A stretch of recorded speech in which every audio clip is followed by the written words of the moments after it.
জামিন পাওয়ার পরেও কেন শুক্রবার রাতটা কারাগারে কেটেছে আল্লু অর্জুনের। শনিবার জেল থেকে বেরিয়েই বিস্ফোরক মন্তব্য আল্লু অর্জুনের।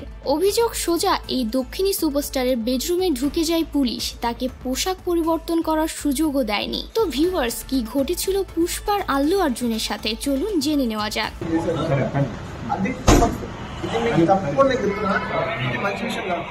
পুষ্পা 2 সিনেমার প্রিমিয়ার দেখতে হুড়োহুড়ি পড়ে যায়, আর সেই পরিস্থিতিতে পা চাপা পড়ে দম আটকে মারা যান রেবতী নামের এক মহিলা।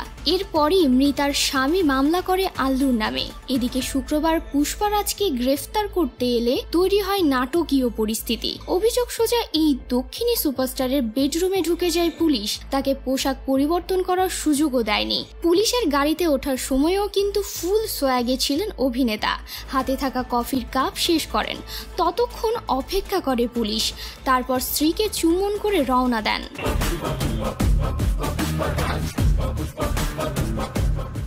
এর পরের কয়েক ঘন্টা আরও নাটকীয়।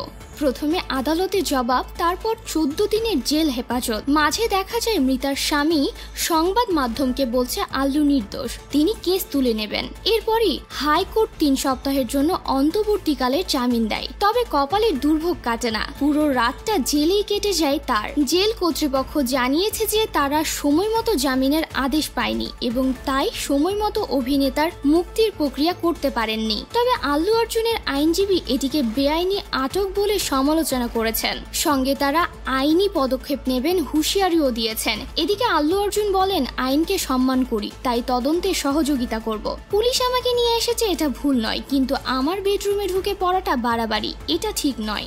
আর আল্লুর আইনজীবী বলেন, সন্ধ্যা থিয়েটারে এক নারীর মৃত্যু অভিনেতার কারণেই হয়েছে, এটা বলা যায় না। পাশাপাশি ওই দিনের ঘটনা মোটেও কারো ইচ্ছাকৃত নয়, তাই আল্লু অর্জুনকে গ্রেফতার করাটা বাড়াবাড়ি।